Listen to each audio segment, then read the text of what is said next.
My name is Ryan Snelling, and welcome to my Watch Diary. Excited to be here tonight.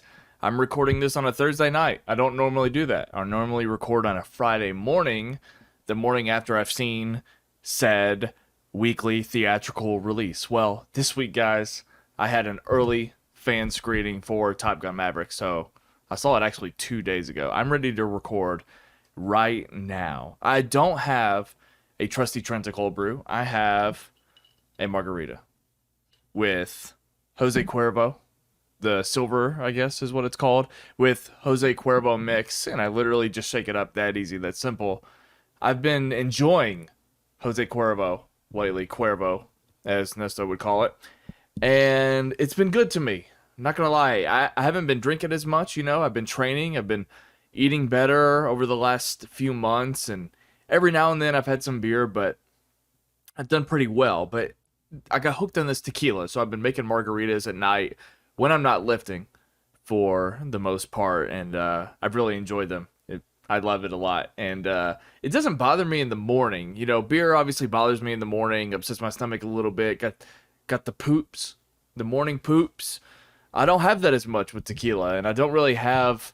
I'm not as groggy for some reason when I wake up. I drink just enough. As always, I drink just enough to feel good. I never get trashed because I don't like that feeling. I don't get drunk, but I'm not really groggy in the morning. I do pretty well for myself. So anyway, I have my margarita next to me. There's another reason why I decided to drink while on the podcast, because it's 8:42 right now at the time that I'm starting this. Why drink while podcasting?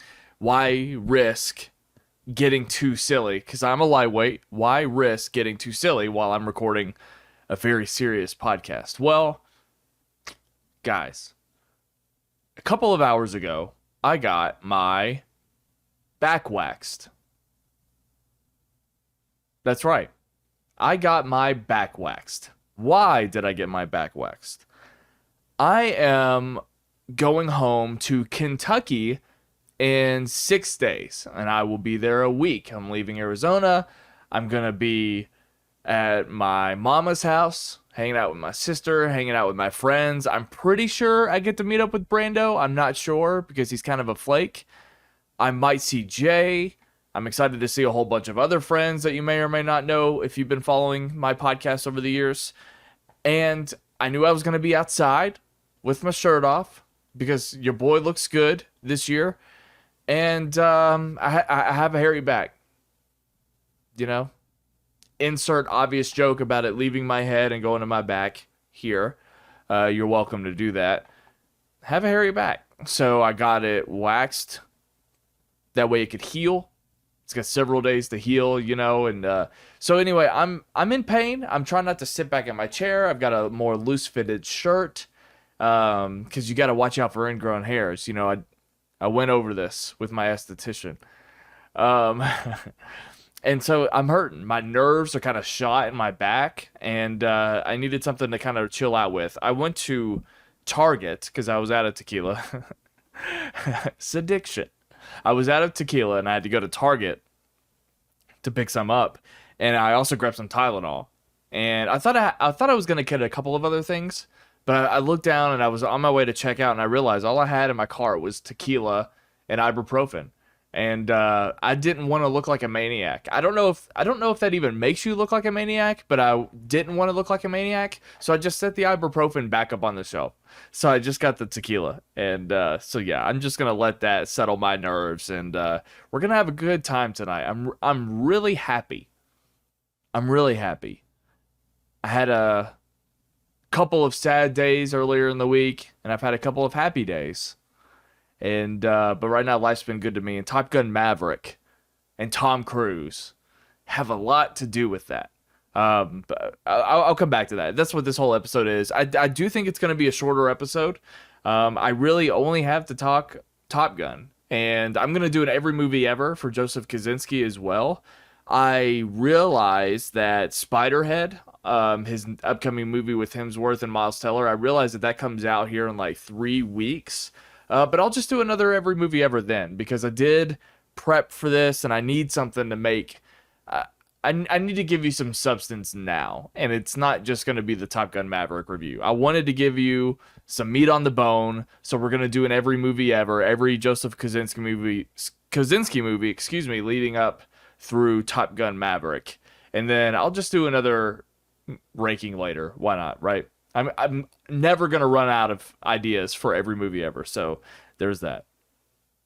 I'll have a non-spoiler discussion every movie ever, and then I'll talk spoilers at the end of the podcast, similar to what I did with Doctor Strange in the Multiverse of Madness. So anyway, got my back waxed today. It was interesting. I've had my back waxed before. This was the third time. The first two times I did it, I sat up like against a chair, like backwards in a chair, had my arms over it, and I was just had my friends doing it with like a kit from Walmart. And I didn't know any better. And nothing happened to me. It was fine. It just sucked. And I was in a lot of pain. But apparently there's a right way to do it. So a friend of mine, her sister is an esthetician, and she knows what she's doing. And she brought over all the things she brought over a table. And we probably looked crazy because she came over to my apartment and my neighbors were like outside. So imagine me carrying a table, almost like a masseuse table, in a big bag over my shoulder. She had like a little like carry-all luggage thing with all of her other equipment. And I don't know, but it probably looked ridiculous. But anyway, she waxed my back. We moved my coffee table in the middle of my apartment, and that's what we did. I had Bar Rescue on in the background. Nesto thought that was weird, but why not? I was already watching it, and it was kind of funny. I don't know. But yeah, I got it done. I had all kinds of other stuff going on, like the lotions, and there was like this high frequency thing that's supposed to help with inflammation. It almost kind of looked like a vibrator almost. But I guess it had a little like, not a sensor, but it like did a little thing like a vibration or whatever. And, it was like a wand almost. And she waved it around. It's supposed to help with inflammation because I don't know. The previous two times I waxed my back, I didn't care at all about what you are and are not supposed to do. I was fine, but I guess ingrown hairs can happen and all kinds of other stuff. So we did it right. And now I'm just trying to maintain the pain at this point. Cause it's my back is stinging a little bit. It's stinging. I appreciated it though. It's weird that I'm talking about this, but I usually shave my back with the back razor that I have, and it's hilarious. And she even laughed when I guess not a lot of people know these things exist. Oh, but they exist. And so it might be helpful to you guys if you're out there. I looked on YouTube, and my demographic is like 99.6% male. I didn't even know that was possible, but it is so overwhelmingly male, and I don't know why. I've always been led to believe, and I've seen it with my own eyes, that females are involved in this space and like this kind of content. So I don't really know what that's about. It's the luck of the draw. I mean, I'm so early in my YouTube ventures that, it just has to be the people that stumble upon my channel, and it's mostly men, I guess. So I just find that interesting. Speaking of that, real quick, I never thought I'd say this, but I'm on TikTok. I got a TikTok. So find Rewatch Ryan on TikTok if you want, and I'll figure out how I'm supposed to post stuff there. I don't really understand it yet. I didn't have a TikTok. I didn't have the app up until 2 days ago. I re-upped a YouTube short, which was just a clip of my reaction of Top Gun. So anyway, I basically did like the bare minimum. I know how to work the upload button on TikTok, and that's all I got for you. So anyway, if you're into that, go on TikTok and find Rewatch Ryan, and I'm sure to post more stuff. I just want to say thank you real quick, and then I'll get into Top Gun and Joseph Kosinski. I just want to thank you guys. Honestly, if you're listening on the podcast feed and you've gone over and subscribed to the Rewatch Ryan YouTube channel, I greatly appreciate it. I've been posting a ton of content. I've had nothing but fun doing it. Genuinely. I love it. Some videos do better than others. I put up a couple of trailer reactions. I didn't think I was going to do them, but it just felt right. I guess it was just the pressure. of being a YouTuber talking about movies online, I felt some pressure to put up trailer reactions. And the trailers are like so big. It's not like I did one for Spiderhead. It was Mission Impossible Dead Reckoning and Thor Love and Thunder in the same day. So that was a lot of fun. And I even appeared in one of those like reaction mashups, which like I kind of don't care about, but it was kind of cool. And it made me feel good. But, I've gotten comments from you guys about how you're listening, how you're watching, how you're appreciating the content. And it really does mean a lot to me. And so thank you so much. The J Nubs and the Jeremy Grays and the Ben Brassos and the David Bells and the Kevin Marks and all the other people that reach out to me. I really appreciate it. So anyway, I did post my out of the theater reaction to Top Gun Maverick. So you probably already know a lot of what I'm going to say here. I don't... Here, let's see. I guess the last thing I want to mention, and then I'll get into Top Gun Maverick. The last thing I'm going to mention is that I do have some content going up while I'm on vacation. So maybe I'll post a season 3 premiere of The Boys raw reaction. I don't know exactly how, because I'm not going to have any of my equipment with me, like my computer with my editing software. So if I like film a really good video that I feel like I can just upload straight to YouTube, then I'll do it. But I'm not sure yet. So I also would need to make a thumbnail, I guess, before I go. I don't know how that works. Uploading I don't know. I'm sure I'll figure it out. My mom has a laptop. So I think I'm going to post an every movie ever for Christopher Nolan on Monday. And that is because I watched Insomnia for the very first time. And I rewatched Memento. I rewatched The Prestige, so I'm feeling pretty confident. I rewatched Following, his first movie, and so I feel like I'm ready to do an every movie ever for Christopher Nolan. So that will be recorded and posted on Monday. Boys season 3 on the 3rd, maybe. Patriot Games 30th anniversary. I might do a never before seen for that on Sunday. A never before seen for the Book of Henry, and that is to prep us for Colin Trevorrow's Jurassic World Dominion and another rewatch of Safety Not Guaranteed. All Colin Trevorrow, all Jurassic Park stuff is coming the week after I get back from vacation, and it's just gonna go crazy. But I am recording tomorrow, and this goes up on June 8th. Tomorrow morning, I'm recording a rewatch of Prometheus. It is the 10th anniversary of Prometheus here in about 2 weeks. And me and Brando are pumped to talk about this movie. I get to do that tomorrow morning. I will post it on the 8th. And then I plan on doing it every movie ever for the Alien franchise as well. But anyway, all kinds of good stuff coming up. The first half of June, super eventful. We got E.T. rewatch for the 40th anniversary, Born Identity rewatch, Born Identity every movie ever, Spiderhead reaction, Joseph Kosinski every movie ever again, Minority Report, the 20th anniversary for Minority Report is June 20th, a shitload of stuff. So me and Brando are probably going to record a live diary, and that will accompany this. And so with that said, I look forward to the Prometheus anniversary, and hopefully we'll record a live diary. And if we did, it goes right here. So we were talking a lot off air about, well, a lot of things. But I kind of wanted to pause our conversation and have this on air because we were kind of getting into like this men's mental health realm. Mm-hmm. And I just wanted to hear about what some of your views on this were. I've been thinking a lot about how lately I've felt very retrospective and reflective, and it's been like really healing for me. But I also can't help but feeling anything without also feeling anger towards something. Sure. And I felt anger when it comes to feeling like nobody can or is willing to listen to me because of who I am.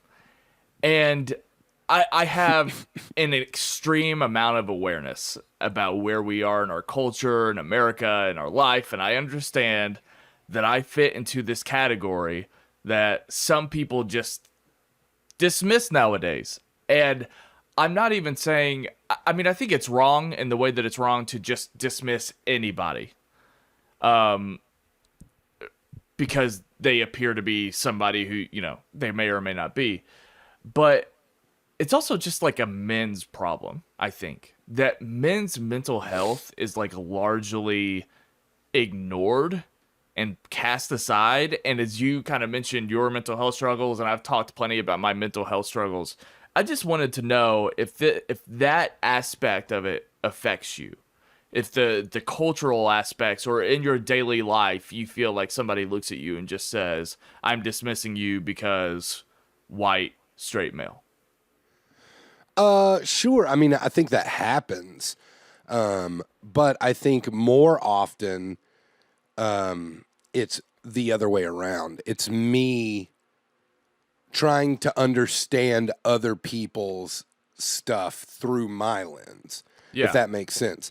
So things that I think shouldn't be a big deal, right? I'll be like, this should not be a big deal. Why are you harping on this? Is typically my experience. Now, that's all been, I've grown through my filters and stuff, and I can only see things the way I can see them until I'm brought new information, and then I try to change. Yeah. But one of the things we were talking about right before we started recording was like, so you and I grew up in a time before, not before all this stuff was happening, white privilege and male privilege and power dynamics and all this stuff. We wouldn't have heard about those terms or weren't listening for those terms until we were college age, right? Right. I just thought it was, I'm a white straight male. Hell yeah, the world is my oyster. But I didn't see anybody. I thought everybody had the same opportunities. Now, granted, so when we encountered the new information that's, oh, wait a minute, we've been at the top forever. And so other people want to share the top with us. And we're like, hey, no. Or we'd hear about things like affirmative action or equity. Like the first time I heard what racial equity was, I was 30.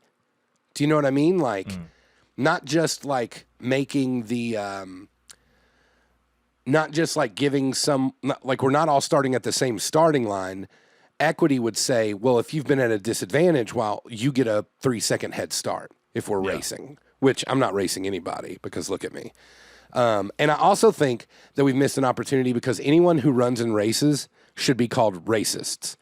But we didn't do that, and it's a big missed opportunity. And we could take that word back if we just applied it to, like, the Boston Marathon, speaking of violence. But so you and I were talking about this, and, like, so think about our parents' age.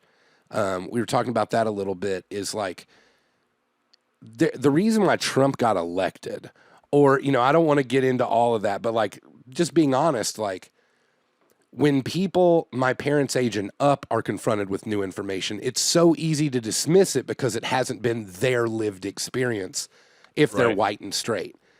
So it's much harder to change when new information comes out if your whole identity has been built for 40 years, divorces, owning businesses, losing businesses, like a mechanic in a small town, who grew up listening to Garth Brooks or Hank Williams or something, then gets told that, hey, CRT is bad. Hey, white privilege exists. And they're like, my life's been a struggle my entire life. What are you talking about? It's harder for people to understand, like, the global or even, like, nationwide dynamics at play. And so it makes it hard. And so I think you're right. Like, this whole, we talked about it a little bit last week, the whole Amber Heard, Johnny Depp thing. There are so many people who, as soon as Amber Heard said her truth, which I hate that phrase. There's only one truth, and that's the truth. But when she said her truth, so many people, it doesn't matter what the facts come out. It doesn't matter if you find out someone's lying or whatever. It's true to them. Right. And there's a whole lot of people in the court of public opinion, no matter what happened. And again, I'm not taking sides on that case. I think they're both wrong. I think one of them is a little more wrong, but it doesn't even matter, in the long run who that is. But in the court of public opinion, as soon as someone said something, because of the way the scales have been tipped for so long, now there are people out there that if a woman says something, it's the God's honest truth, even if Right. it's not. Yeah. And I'm not saying you shouldn't believe women, you should investigate everything. We went through all that last week, but I mean, think of the world through that lens. Think if that would have started in the 80s, how different things would be now. You know, like now in my high school, if you were gay, you could not come out, or there was a perceived notion that you could not come out safely in a small town in Kentucky. But Yeah. now, if you're a kid in Kentucky, let's say you're a conservative Christian and you think homosexuality is a sin, your peers look at you like a bad person. Do you know what I mean? Yeah. And that's been 20 years. You know, I'll be out of high school. I graduated 2005. So like in 2025, in 20 years time, it changed that much. And it's for the better. It is for the better. But I think that like, it's best to just always assume whenever stuff like this gets brought up, it's more likely, or it's more,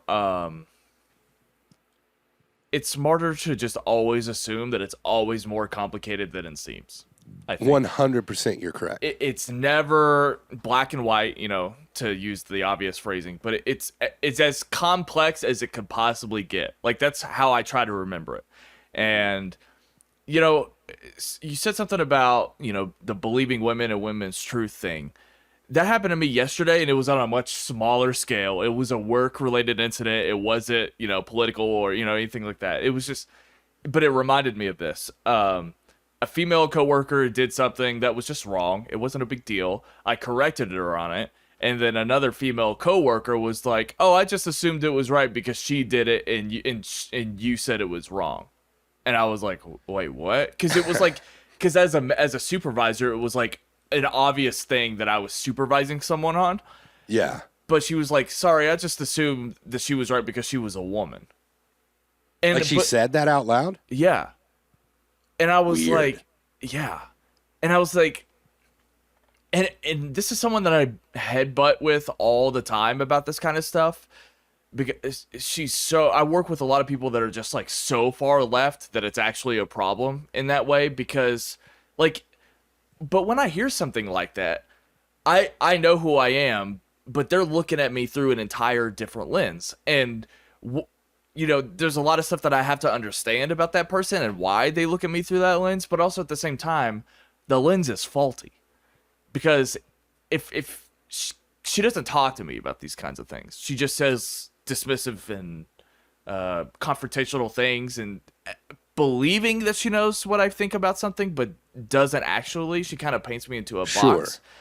And I find myself in this situation a lot where like I just get frustrated because I don't have the opportunity to actually explain myself, and so I feel like I'm just so it's a black and white brush, and I'm like, no, I'm actually on your side, but there's also this layer to it and this layer to it, because these people are also younger, and I know it makes me sound so much older than I am when I'm like, oh, they're younger, they're just a little bit more ignorant to it, but it's the truth.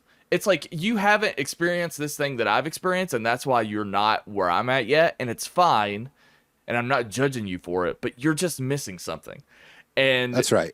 And they know I like movies, so we talk about separating art from artists at work, and they have completely different takes than I do about this kind of stuff, which is like, it doesn't bother me that they think differently, but there's things that they say that I feel like are an issue. And it'll just kind of keep them in a box, whereas like they could just see something in a much more objectionable way. And so like, I don't really know how we got here. I guess I was kind of starting to talk about mental health, but it's like, it's been wildly frustrating because, as you said, you don't think of yourself as like the problem. I mean, I want to know what your take is on this the other day. I mentioned that like somebody commented on how people get upset when black actors are cast in what should be a white character role. So, for example, let's say they cast a black actor to play a character from a comic book that was written and it's historically white. So people that take issue with that, they commented on how it's mostly white people that take issue with it and it's racism and all this kind of stuff. But I just simply posed the question. I was like, is it possible that there are white people who go to, oh no, it was about seeing more, I think just casting diverse actors for the sake of casting diverse actors is how I should have framed it. And I remember just suggesting, I was like, is it possible though that there are white people who don't even think of characters being white when they watch them? And so they just get defensive because then someone confronts them with, oh, it's a problem. We got to put a black actor in this lead now. And I'm sure there are a lot of people that are just like, but wait a minute. Like, was it a problem in the first place? Because do you know what I'm saying? Yeah, but I've always had, so I don't care. Like, I'm all for diversity. I think that's a good thing. Mm-hmm. But and when white folks, like if Superman was played by a black actor, even if they're comic, they weren't, I'm like, hey, it's a cartoon. Right. It is a cartoon. So for me, the more offense I take, and this isn't popular, so unpopular opinion, if you're an actor, guess what? You can act. You don't have to put a gay character, a gay actor in a gay role. You do not have to do that, and nor should you be casting things that way. But representation matters. Yes. So you could have a gay actor play a straight actor. That's fine too. Like, it's called acting. Yeah. And you don't have to be the thing. Like, if you're playing a medieval knight, you don't have to be a medieval knight. Do you know what I'm saying? Like, that's just ridiculous. So as long as the ratio is still more diverse, you could cast an all gay acting movie where all the actors are straight, and that's fine. Like, and I get that some people say, well, it's fine for you because you've had, Peter Griffin exists, so you're represented, right? That's what they say to me. Yeah. And so I'm like, well, I get what you're saying, but like, there's never, if you're a fat white dude, you're either the villain or you're like the old racist weird neighbor, right? Or you're a doofus. Or you're the loser high school kid. That's right. You never get to be the hero.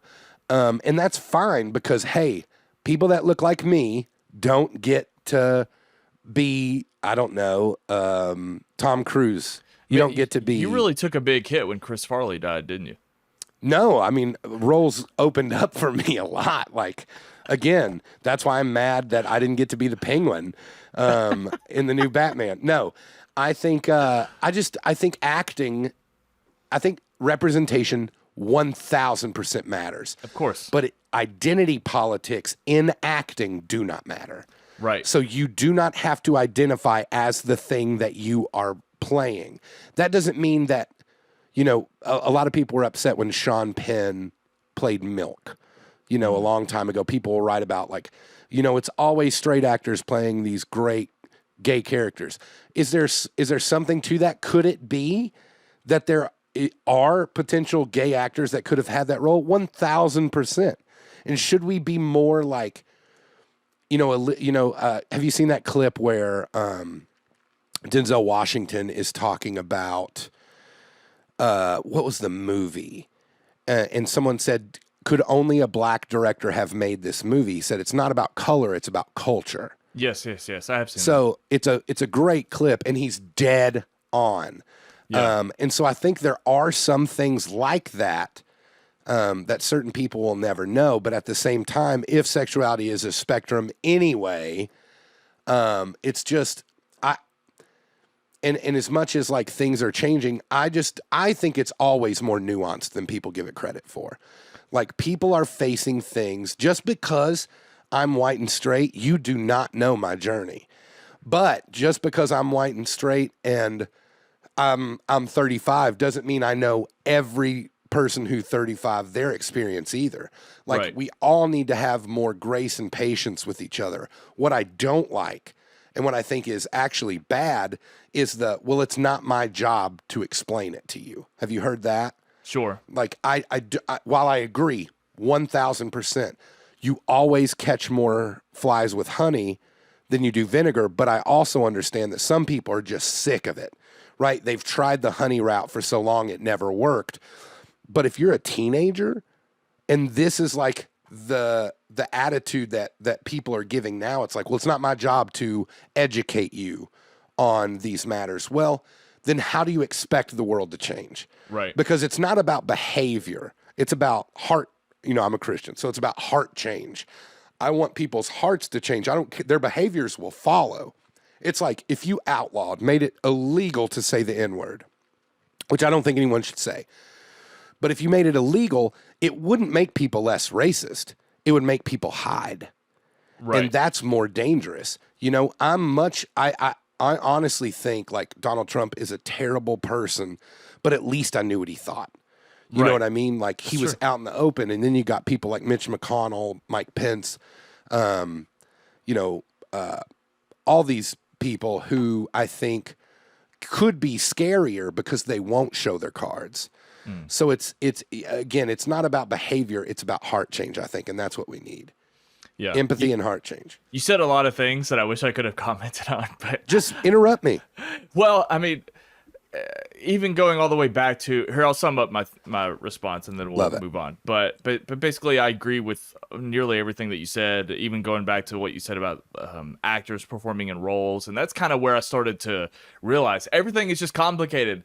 And I found myself kind of trending farther left for a while, and I realized that a lot of that kind of stuff starts to eat itself, because when you have a Sean Penn playing a gay character in Harvey Milk, and everybody was like, it should have been a gay actor. But it's like, that's actually not the solution. It's more complicated than that, because then you start to say only gay actors can play gay characters. But then fast forward 10 years, then we're going to be trying to solve, why are gay actors being hired to play only gay characters? Like, no. If a straight man can play a gay character is able to play a straight character. Like, any actor can play any character. So it's not so much that, like, I get seeing a gay icon for the first time on screen played by a straight actor, but it's like, the solution is gay actors don't play gay characters. It's just more gay stories. And then we'll get more gay actors, and then we'll get maybe more straight actors too, because that's part of it. But we'll get more gay stories and representation and diversity, like you said, still playing by the rules of just how acting works. Like, we're not changing acting, but we will change the stories and the culture. And so that's what makes everything more complicated. And I think that that's part of it too, because when I am dismissed, it's not necessarily that if I feel dismissed because of how I feel about something because I'm straight and white, I'm probably speaking to someone who's in a minority, and I understand their hurts and I understand their pain, but that's kind of what is disappointing, because if I don't get a chance to explain myself, I never really get a chance to tell that person, I actually do hear you. Like, I know that you're probably experiencing a lot of pain, and you're putting me in this box because that's just where you're on the defensive, and I understand that. And I wish that there was a way for me to just say, look, I just think it matters that we care about and empathize for everybody. When people talk about me being from Kentucky and not understanding people's pain, I'm just kind of like, well, I've also seen a lot of oppressed or poor or impoverished or troubled white people. Like in Eastern Kentucky, it's not a matter of I've seen more oppressed white people than, because that'd be a ridiculous thing to say. Right. But it's more of just remember that everybody has a story, and just give everyone the benefit of the doubt, because I understand the overall problem we have in America. I mean, if America was a movie, I mean, what a tale to tell. Resistance fighters taking out like a prominently mostly senior white male government. Like, that's such a modern story. Like, I understand that America's built on that foundationally, but also at the same time, like, I can't wear every mistake that my people have made, and just like I would never think that about someone else. So I just want people. Go ahead. I think it's a little harder for people of color because we are the oppressors. Yes. Do you know what I mean? And so we can't escape that reality. But this is, and again, Ryan and I have opinions today that will change tomorrow. This is all a moving target. But at least, I appreciate you sharing how you feel sometimes because you're a real person, I think. I mean, you might be like David in Prometheus, but we'll get there. But I do think that that like you're trying, and that's what we need people to do. Yeah. And some people will be like, yeah, we need you to try harder. But those people are they're like the squeaky wheels. But I think if true change is what we're truly after, and true understanding and empathy, and, you know, to fight for real change, this is where it happens, is being able and free enough to have conversations like this, even when they're uncomfortable, or even when you're like, the thoughts you hold today will be totally different in a year, probably.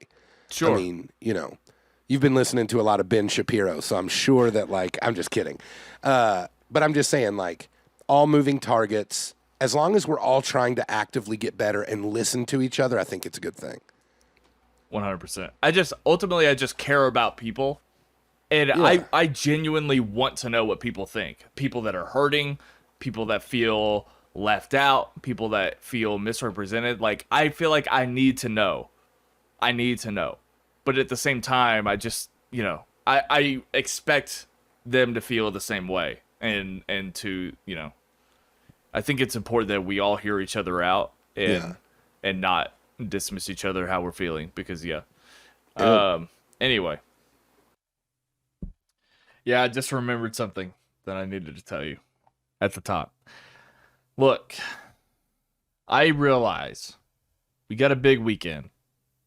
Star Wars Celebration is happening right now. The Obi-Wan premiere just actually started 17 minutes ago, because it's 9:18. They said that they were going to release it at 9 PST. Stranger Things 4 comes out tomorrow, tonight, whatever you want to say. There's a lot going on. I will get around to Stranger Things 4 when I get around to it. I have no idea when I'm going to watch it. No clue.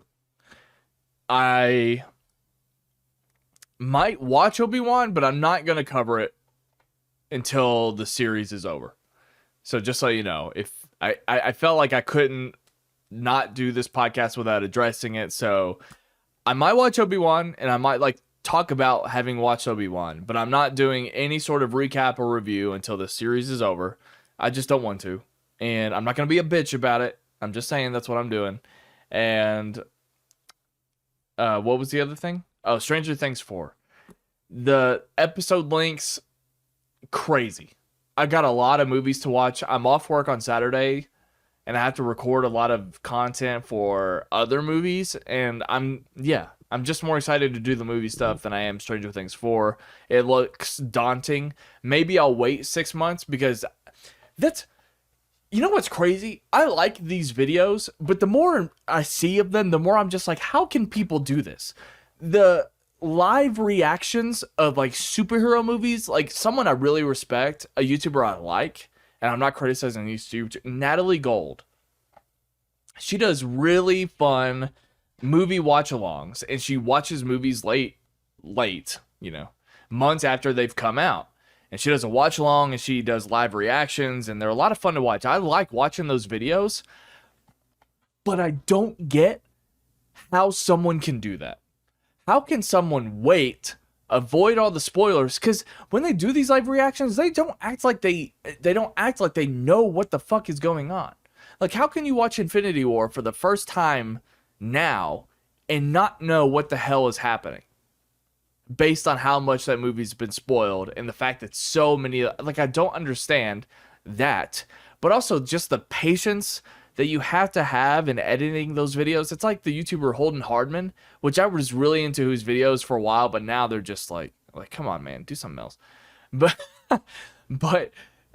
at first they were really, really fun to watch, especially when he did it with his friend Matt. And the amount of energy and time that he has to put into those videos, and I'm pretty sure he's a full-time YouTuber, so, but respect. But the amount of time that goes into those videos, it's just crazy. Like, I can't imagine doing that much work.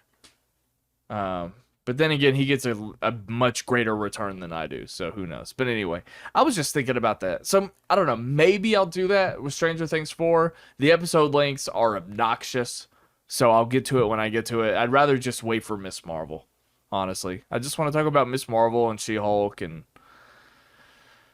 the boys. But anyway, so there's that. Maybe I'll just take a break. No, I'm not going to take a break because I've got momentum. And if I take a break, I'm going to drink more. And if I drink more, then it's just going to be a silly goose time and that's it.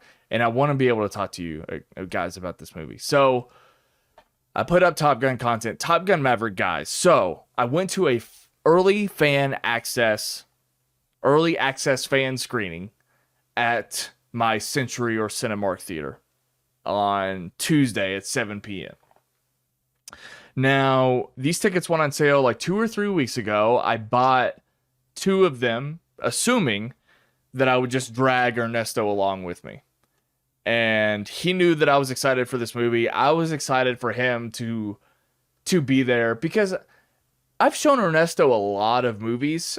He had never really seen any superhero movie that existed in his lifetime, except for the Tobey Maguire Spider-Man movies. So you guys have heard me talk about it before, but I've shown him, and we even documented everything. I still have all the footage from when we watched all of the MCU, all of the Fox X-Men and Deadpools and all the DCEU. I mean, we've pretty much watched everything that's come out since the year 2000, if I'm remembering that correctly, which is a huge feat in and of itself, especially since we made content for it and I have nothing to show for that.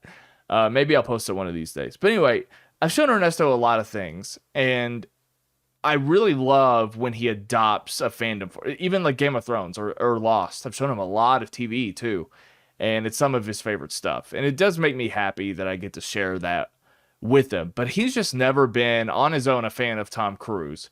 The only Tom Cruise movie we've watched together up until this point is War of the Worlds, which he doesn't really like Tom Cruise, but also aliens aren't really his thing. He said his dad watched Top Gun and he was around Top Gun, but he didn't really know anything. Like, you know, it was on, but he didn't really follow it or care anything about it or whatever. Have a fandom for it. So he was basically just going to make me happy because I bought him a ticket. But I was so stoked, and we talked about Tom Cruise at work, and I was telling everybody about how excited I was, and they were happy for me, and blah, blah, blah, blah, blah. So basically it was time to go. And I could tell, I had a feeling that I was just dragging Ernesto along. I could tell that he kind of didn't really want to do it, but he was doing it, and it made me happy. And I was trying to hype him up, and you know, I feel like he was being nice. He might tell you like I read it wrong, but that's how I read it. I think he was just being nice, and that's fine. I appreciated it. We get into the theater, we get our big buckets of popcorn. We get into the theater like right at 7. And I was hustling, and he was like, "Why are you hustling the trailers?" And I was like, "This is a fan screening. I don't know how the trailers are going to play. I feel like it might just be 1 or 2. I could count on the Dead Reckoning trailer playing, but I don't think they're going to do 30 minutes of trailers for this fan screening." So we ran in there, and sure enough, as we get in there, there's like a clip show of all of the premieres that Tom Cruise has been to so far for this movie, including the one in San Diego that he did a couple of weeks ago when Joshua Horowitz interviewed him and he showed up on the helicopter.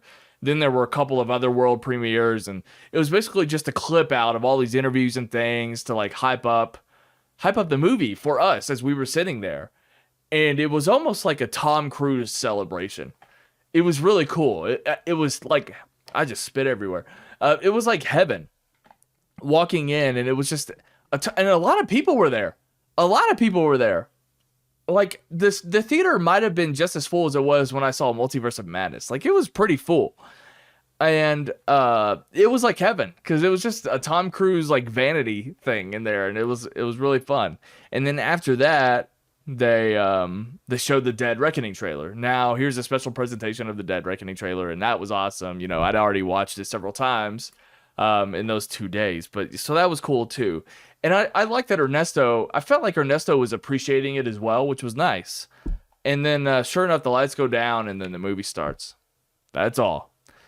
And right now, if you haven't, go check out my out of the theater reaction. A lot of what I'm going to say here, it'll mirror that reaction. So again, this is the non-spoiler portion of my Top Gun Maverick review.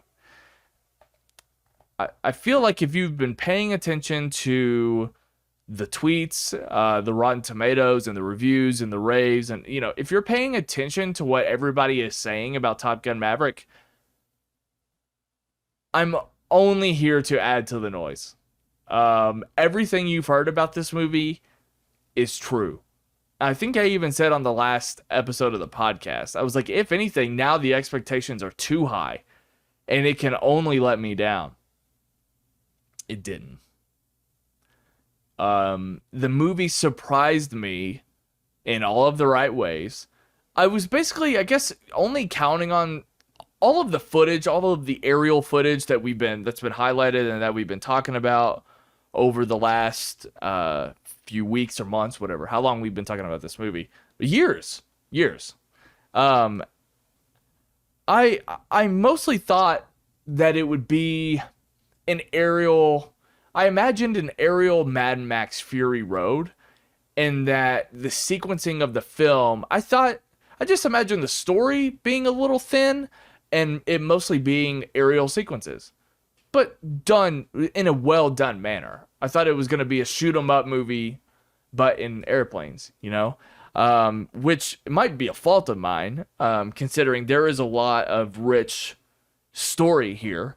When you have, and this part's out, but when you have the context and the relationship between Maverick and Rooster, I should have known that there would probably be a little bit more meat on that bone. Second time I've used that analogy, metaphor. But I still expected a Mad Max in air. And it's not that. And it surprised me very much so how well they incorporate the story and the character relationships, and it's a well written blockbuster, and I've never seen anything like this movie. It delivers exactly what it promises, but it is so much more. It's funnier than you think it's gonna be. It's more emotional than you think it's gonna be. It's more thrilling than you think it's gonna be. So many on the edge of your seat moments. So many wow, I can't believe they did that moments. So many oh wow, I can't believe Top Gun of all things can break my heart. I can't believe Top Gun of all things can put my heart back together. This movie makes the original movie better while also being way better than the original movie. This was like a religious experience. You might be able to go back over the last few years, because I was cheerleading watching more movies on streaming during the pandemic era, and I think even a lot of indies still should be streamed, and a lot of Oscar Academy Award movies should be streamed immediately. They should not wait until the year that they come out in the Oscars. They should come out on streaming the day that they release in theaters. Anyway, that's a whole thing. But I champion screening in the right context and under the right circumstances, but I can't not recommend you see this in theaters. Seeing this in theaters is the only way to watch this movie for the very first time. If you watch this movie for the very first time anywhere else other than in a movie theater, you've just missed out. You've just lost out, because there's not anything like this. The original Top Gun, it's not like this. Mad Max Fury Road, whatever, Mission Impossible, whatever action movie you want to compare to, some of the greatest action movies of the past 10 years, it just doesn't compare. And this was something else, and it is fighting for my top spot of the year. Right now, it's a three-way tie. It's a battle of heart and mind between the Batman, Top Gun Maverick, and Everything Everywhere All at Once. And film fans are just eaten so far in 2022. It is crazy. So, in a great way, and it's not going to be like this for you all if you're watching it tonight or Friday or whatever, because you're going to go in and have the 30-minute trailers. You're going to have fun watching the Thor Love and Thunder trailer if it's on there, and the Dead Reckoning trailer. Of course, that's going to be fun. But the build-up and the hype that we had in the fan screening it did make it better, for sure. It also helped that we had an amazing theater experience. There were people from all walks of life, all ages in that theater. Usually when I go to a Marvel movie, it's a lot of people my age, and some maybe parents that are my age or a little bit older than me that have young kids. And that seems to be it for the most part. But there were old people, there were young people, there were families, there were couples. That I mean, literally it was diverse. Like everybody was at this screening, and it was hype. And people, they weren't like overly annoying, but they laughed, they cheered, they cried, and it was. I said it all over the place, but it was a religious experience. It really, really was. And I'll tell you what, the thing that shocked me the most is I kind of thought it was going to be a couple of beats, but this movie really rests and hinges on the relationship between Maverick and Rooster. Miles Teller and Tom Cruise are the heart of this movie. And they play up the intensity, they play up the sadness and the grief, and they give you a little bit of history of some stuff that's gone on off camera, like up until the point of the movie. And the timeline's still a little vague because it's like 36 years later, but we saw young Rooster in Top Gun, and there's no way he's like almost 40 in this movie. Like the timeline's a little messy, and maybe there was a line of dialogue that explained it, but I went with it. It didn't matter to me. But it's the heart of the movie, and yeah, it's crazy. And I think it might have thrown me off because I think in the promotional stuff, I haven't seen Miles Teller and Tom Cruise doing a lot of press. So it almost just seemed like it was Tom Cruise, of course, up here, and then Miles Teller was a part of all of the Top Gun cadets or whatever you want to call them. It just kind of seemed like Miles Teller was the high profile actor that was amongst this ensemble cast. But that's not how the movie is. Like, Miles Teller is definitely in the Top Gun top class, but also he is the second lead of the movie, essentially. And it's so well done. Miles Teller, I'll tell you what. I've been weird with Miles Teller lately because I feel like if I follow him off, if I follow him like in the trades and stuff that's written about him, I don't know that I would think he was like the coolest guy, which of course separate art from artist. Like I have some mixed feelings about Tom Cruise as a person, but Miles Teller gets me every time he's in a movie. He's in 3 of my all-time favorite movies. He's the lead actor or a lead actor in 3 of my all-time favorite movies. And he always brings me around, and he did such a good job. I mean, this is his movie too. It really is. And I was very impressed with how he went up against Tom Cruise. And so anyway, the emotion surprised me. The action surprised me, but I knew that it was going to be there. And I'll tell you what, not only does it look incredible, you get all the great shots from the trailers, but the sequencing that's involved, that's something I was a little bit unimpressed with when I watched and rewatched Top Gun. That's the part, unfortunately, that's aged the most about Top Gun is the aerial stuff. It really is. It's kind of hard to distinguish the planes a little bit, and it's hard to make those sequences thrilling just based on what their restraints were at the time. And you kind of can never really see who the villains are at the end. And I feel like Top Gun Maverick kind of follows suit in that too, but it's just way more clearer. The action is clearer and the beats are clearer. And so it just tops maybe in every single way what the original movie did, with the exception of maybe the love interest. That's up for debate.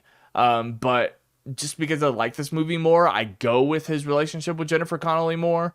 And naturally, I'm a bigger fan of Jennifer Connelly than I am Kelly McGillis, right? Because I can't even think of another Kelly McGillis movie off the top of my head. So, and her and Maverick doesn't really mean a whole lot to me because I don't have a big Top Gun fandom outside of this.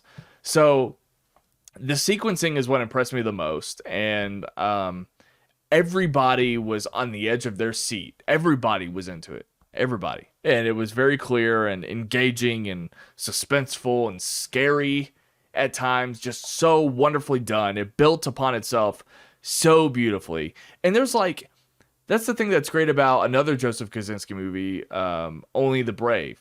there's like this like weird like sports movie identity to these sometimes, like Top Gun and Top Gun Maverick and Only the Brave. There's a little bit of this like sports movie identity too when it comes to like bringing a team together, having these like team exercises. It reminds me of a lot of sports movies, and that works every time for me. Sports movies are just so rich in storytelling and narratively rich, and I'm just always on board. So all that stuff was there too. Amazing callbacks to the original that made me appreciate the original more. Some things that like some things I knew were going to happen, and I'll save this for the spoiler discussion, but there were a couple of things that I knew we were going to get, and I was shocked by how we got them. I feel like it used flashbacks really well. It flashed back to Top Gun, and it was super emotional. And I think the last thing I'll say that I was surprised and I loved is that more than the original Top Gun movie, this is actually a movie that involves like operational war tactics and involves an operational mission at the end of the movie that it kind of feels like a war movie. The first one doesn't feel that way. Even though it might be, it doesn't feel like it as much as this one does. Like, I was surprised this kind of turns into a war movie, and I didn't expect it, and it's awesome. And a lot of the shots are from the trailer, but you add all the context, and you're like, oh shit, this is incredible. So, listen, Top Gun Maverick, like I said, I've never seen anything like it. The opening weekend, I wish I was recording this at a later date just so I could get some better box office numbers. But the opening weekend, it's set to be Tom Cruise's best, which that is going to lead into a whole other conversation. I feel like that I'm going to have here in a couple of weeks about how big this movie is. I can only recommend it. I mean, we're coming out of the C word. We're coming out of the P word, over the past 2 years. We've been talking about how back movie theaters are. This is the movie to see, guys. It's here. Movies are back. Summer movies are here. The P word, maybe you're putting it in the rearview mirror, the C word, whatever you want to say. This is the movie to go check out. I cannot hype it up enough. I cannot not see this a second time. I'm seeing it a second time in theaters, in the biggest theater possible, before it's not in the big theaters, because Jurassic World Dominion is right around the corner, and I don't want to take a chance that I miss out on it in IMAX or Cinemark XD or whatever it's going to be. So Tom Cruise is awesome. That's what I'll say. Tom Cruise is awesome, and this movie, he followed through. I was hyping him up, talking to my coworkers who don't really care about him and don't care about this movie or didn't know to care about this movie. And I was doing my best to let them know. Tom Cruise followed through. And I'm so glad I could tell everybody, like, look, this is the movie. So I'm excited. I'm going to talk about it here in the next couple of weeks probably, because I'm curious if it has everything everywhere all at once, just like blitzkrieged my entire work. And everybody loved it and enjoyed it. And so I'm hoping this movie does too. I'm really, really, really, really excited to talk about this movie with people. And I said that with some of my coworkers. I was like, sometimes I don't like talking about movies. I do it jokingly, and I am jokingly, because if somebody wants to talk to me about a movie, I will 100% do it. But I jokingly was like, sometimes I get tired of it. So when people ask me, hey, what did you think of the movie Men? It's like, I've recorded like 3 hours on that movie, And I just don't want to talk about it anymore. But I'll talk about this one a little bit more. So anyway, guys, Top Gun Maverick, it is absolutely the real deal. All right, I'm going to take a break. I'm going to insert an ad here. And when I get back, we'll do every movie ever. All right, guys, it is time. Let's do every movie ever for director Joseph Kosinski. Now, I am recording this and releasing this at the end of May, and I understand that he has a Netflix movie coming out with Chris Hemsworth and Miles Teller here in just like 3 weeks, I believe. Spiderhead. I will do another every movie ever then, but I needed to give you some meat on the bone. It's Top Gun week. We're talking Joseph Kosinski now, and I wanted to give you something substantial when I release this podcast. So I'm doing it now, and I'm going to get to the point anyway where I'm going to have to recycle and update constantly certain directors and certain franchises. So might as well just start now.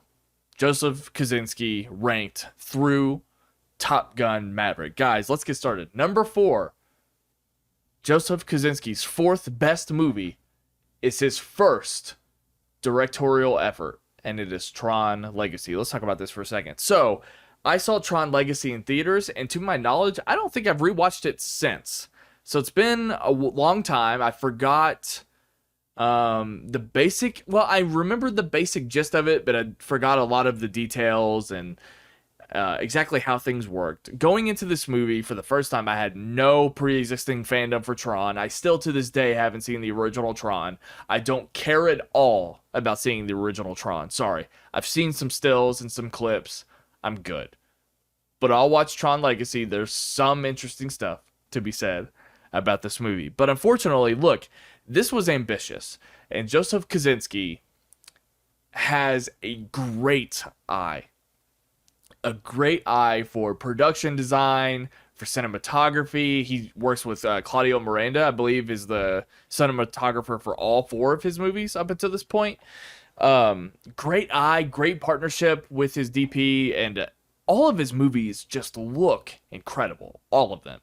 And, he's got 2 science fiction movies.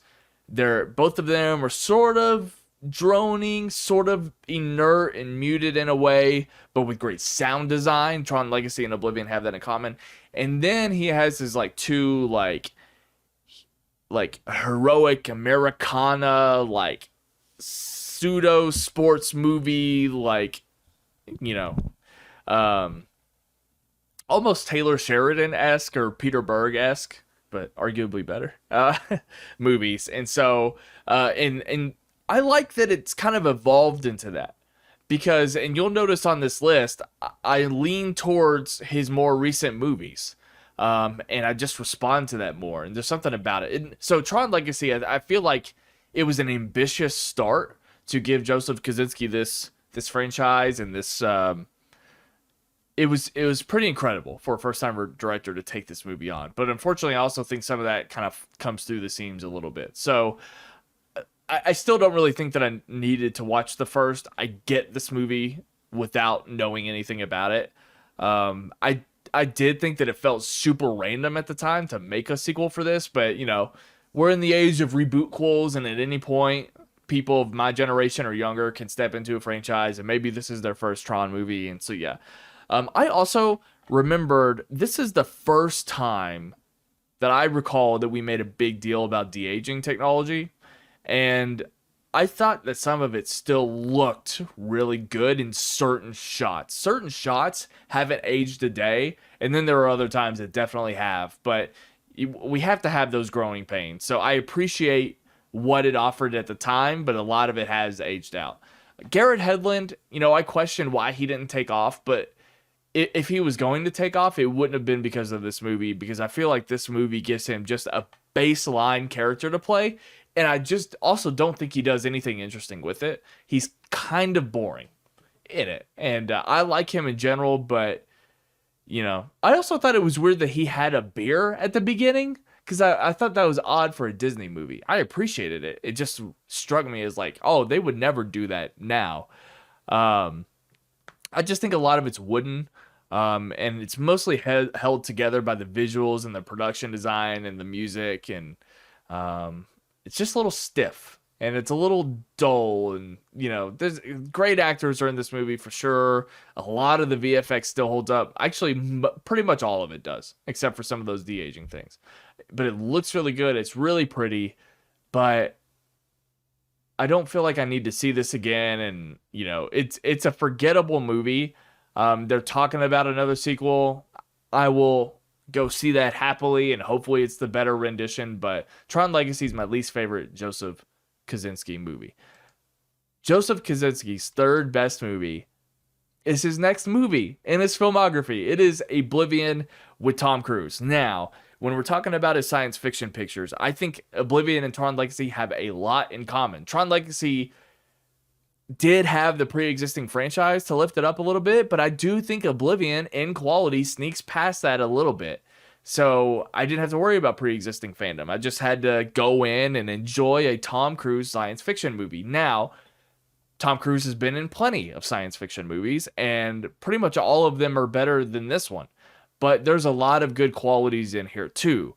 We get to see Tom Cruise have fun and brilliant aerial sequences that I think look fantastic. And I think those start to plant the seeds of what their relationship is going to be and what they're going to be able to do in Top Gun Maverick. So a lot of that stuff was definitely there. And I also remember that the sound design was absolutely incredible. The noises that the drones make, the music, it's fantastic. The visual effects, I haven't seen it since the theaters. I forgot how fucking good they look, and they look incredible. I don't think the visual effects have aged a single day. And I was more impressed by Oblivion's than I was Tron's, because Tron's, the production design is so specific that you could hide imperfections. And it's either, I don't know if I want to say that it's harder to age or easier to age. I don't know what that would be, but I feel like it sticks out more watching Oblivion if something ages visually, and it just didn't at all. I mean, the flight sequences and a lot of the landscape and establishing shots, they look incredible. I feel like it is so real. So respect. Much like I don't really understand why Garrett Hedlund didn't take off, I really don't get why the actress playing Victoria didn't take off, at least here in America. I'm sure she has a bountiful filmography, but I've literally never seen her in anything since then. And usually Tom Cruise picks notable female actresses to play off of him, but this is one that goes under the radar. I couldn't even tell you the actress's name. The score at a lot of points sounds like Batman Begins, and I was kind of into that. But yeah, the sound design and the visuals, and I feel like just because I have a greater relationship with Tom Cruise, even though there's a lot of stuff in here that's thin, and there's a lot of stuff that's reminiscent of other science fiction movies. Like I had my boy Brody reach out to me, who has never seen Oblivion, asked me about it. I said, look, it's a muted, almost inert science fiction movie that kind of feels like every science fiction movie ever made put into one, and I feel that way. But I was more surprised at my rewatch than I was during my Tron Legacy rewatch, and that's why I put it an inch above it as my number 3. The number 2 best Joseph Kosinski movie is Only the Brave, which means as of right now, Top Gun Maverick is obviously number 1. I don't think it's recency bias. I'm not playing around. Top Gun Maverick is incredible. So I think this might be the first time in every movie ever history that the director has gotten better with every single film that he's made. Because all I did was just, my every movie ever list is the chronological order of when these movies were released. So that's pretty interesting. But anyway, Only the Brave was well, obviously Top Gun Maverick I hadn't seen until 2 days ago, but Only the Brave I hadn't seen at all before. And I was so surprised. And I feel like I'm running the risk of this like being the only place that I'm going to be able to talk about this movie. I have a lot to say about it. First of all, it's really damn cool that it takes place essentially where I live. It takes place, and it's based on a true story, which I wasn't aware of because I'm not from around here.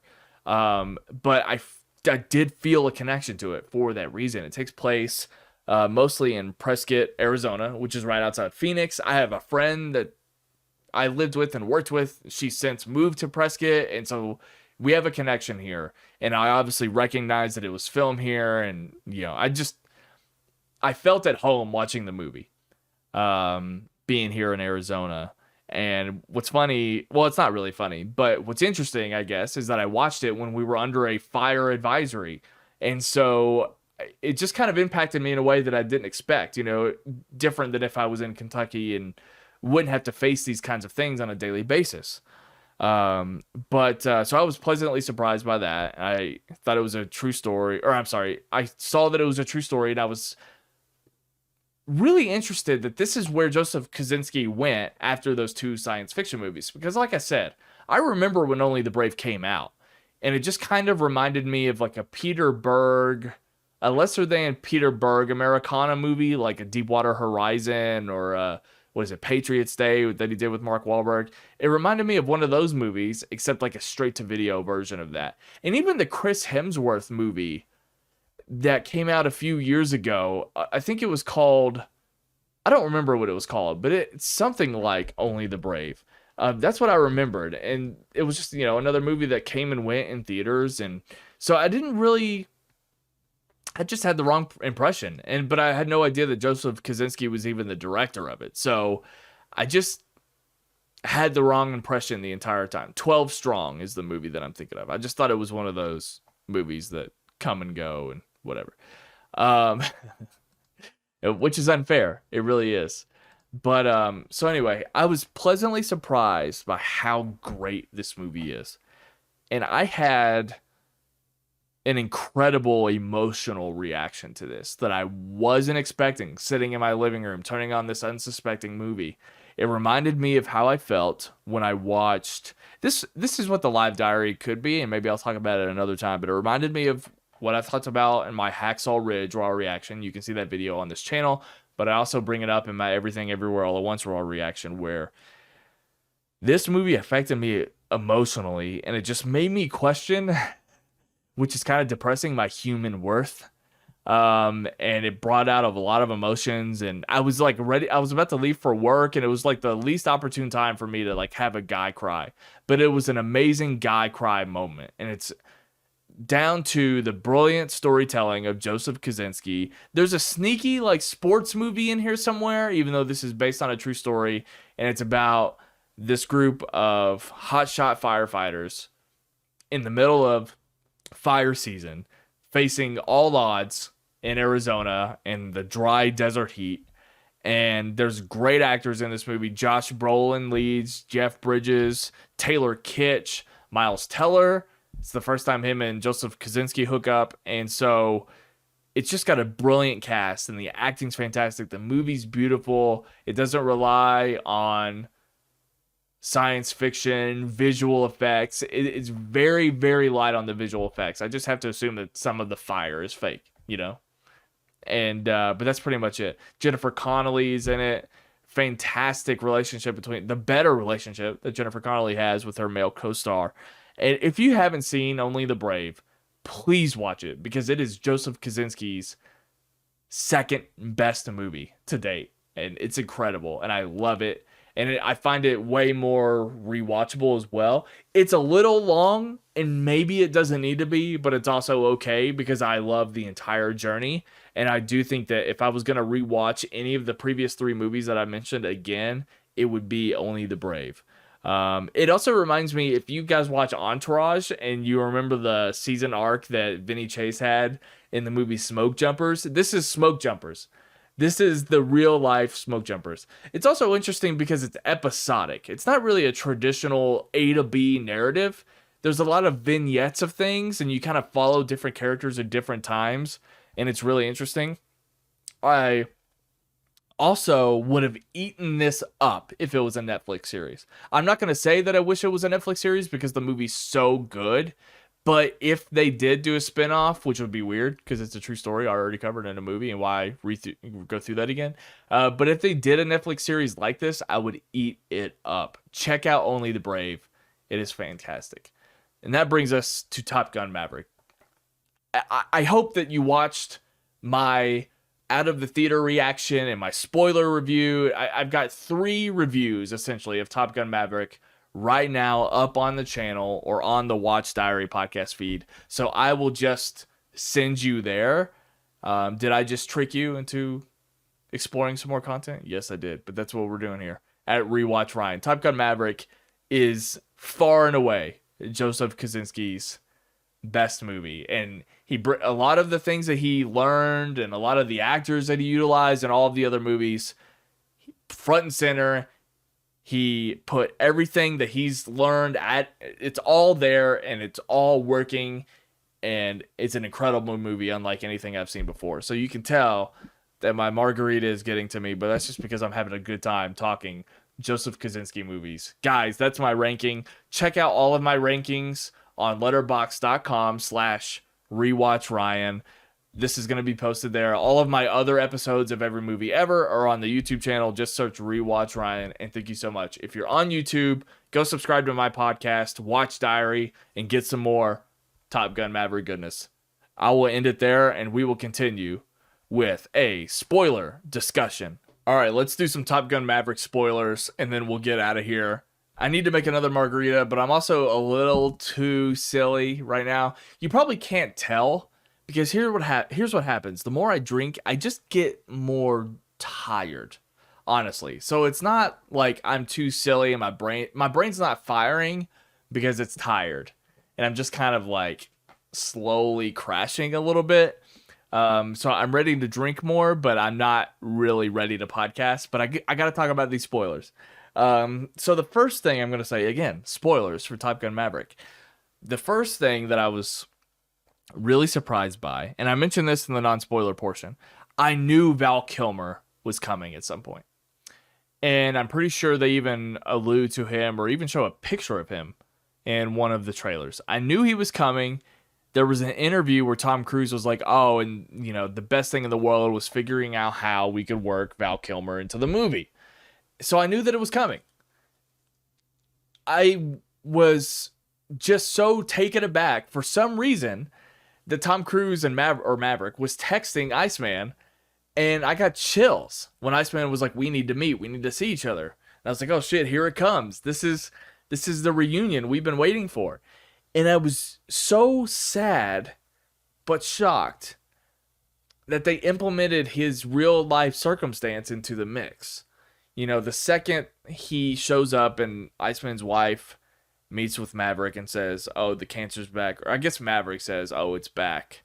I knew what they were doing right then and there. And I was surprised. You know, I just didn't expect it. I was curious what they were going to do and how they were going to handle it. And, you know, Val Kilmer's going through a lot. And I knew a lot about his circumstance just based on watching him in this documentary, because I did watch the documentary. And, so it was sad, you know, but it was also really, it felt right. And it felt like they did the right thing. And I'm glad that it was in full cooperation with Val Kilmer. It seemed like it was done tastefully.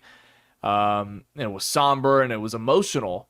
And again, it really just kind of made you appreciate that relationship more from the first movie. As someone who thinks the first movie's fine, the way that they handled some of these legacy characters, it really worked for me to revisit it, you know, because it does rely on nostalgia, but it's kind of perfect because it finds itself in an amazing movie and it works itself in between amazing sequences that are totally unique to this movie. So it's the greatest combination, maybe the most perfect balance of a weird reboot-quel that kind of services its own, like, whatever this is and however you want to label it, it's the best kind of that thing. It really is.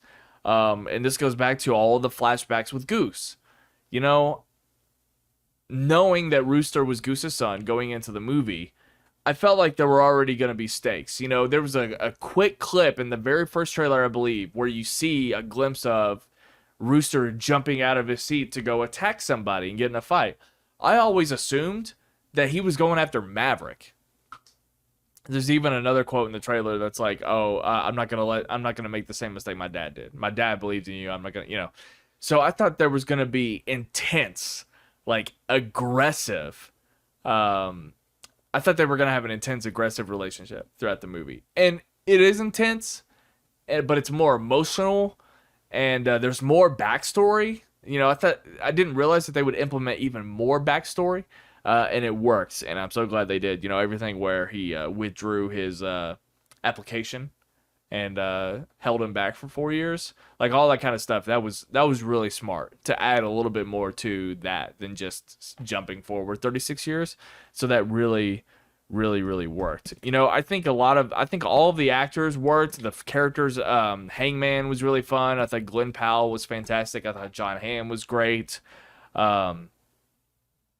I just can't get over to some of those sequences. Even the first sequence where he's trying to get the 10 Gs in that crazy, like, it's not the Nighthawk vehicle or jet, but that's what I'm calling it. You know what I'm talking about.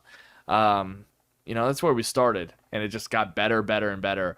And I'm not gonna lie, at the end, I thought about The Force Awakens, because like The Force Awakens, like A New Hope, this was about getting a missile in a hole.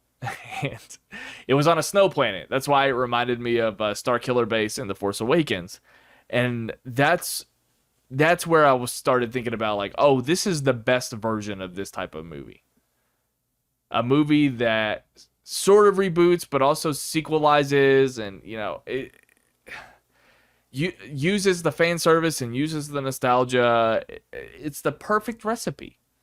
All of the ingredients just came together so well, and everything that was new was perfect. Everything that they replicated was better. Everything that they tried to do that was different and new was better and succeeded. And it's just overwhelming. Yeah, let's talk about the third act real quick. I'd been hearing about how great it was. I just assumed that it was dogfighting. I just assumed that it was aerial stuff, and it was. But I didn't expect it to kind of turn into a war movie. When Maverick and Rooster get trapped at that base, and they have to steal the plane, and then there's a sequence where the plane gets shot down, and you think they're dead. Like, you think it's just too far gone, and Rooster's dead, and all of a sudden Rooster shows back. Like, all of that was awesome. Awesome. And if they did a Top Gun sequel, or a Top Gun Maverick sequel, I want more of that. Like, give me all the jets again, but give me more war. And I think what an incredible trilogy that would be. I don't know if Tom Cruise is into it, but that third act, make that the next movie, and you have an incredible blockbuster trilogy. But who knows? Tom Cruise might think this is it. Someone asked him if he plans on making another sequel, and he said, let's just focus on this one right now. Tom, that's the way to go, man. It's awesome. Still focus on the narrative, still focus on the story, get great characters, but at the same time, make it a war movie like that, and it'd be so dope. I don't know how you do it, but I bet Tom Cruise could figure it out. So anyway, that's what I got really for the spoilers, and it was a lot of fun. A lot of fun. Anyway, guys, I'm going to wrap it up there. Like I said, I got TikTok, Rewatch Ryan on there. Just like Twitter, just like Instagram, find me at Rewatch Ryan. Also, go to letterboxd.com/Rewatch Ryan. You can see everything that I'm watching, all of my lists, all of my rankings. I would really appreciate the support. You guys have been so good to me lately, and just thrilled. And so anyway, I go back, and just to remind you, I got the Prometheus video coming out, all the Jurassic World, all the Colin Trevorrow stuff. So be on the lookout. But guys, anyway, I'm going to Kentucky. All right. I'll see you later.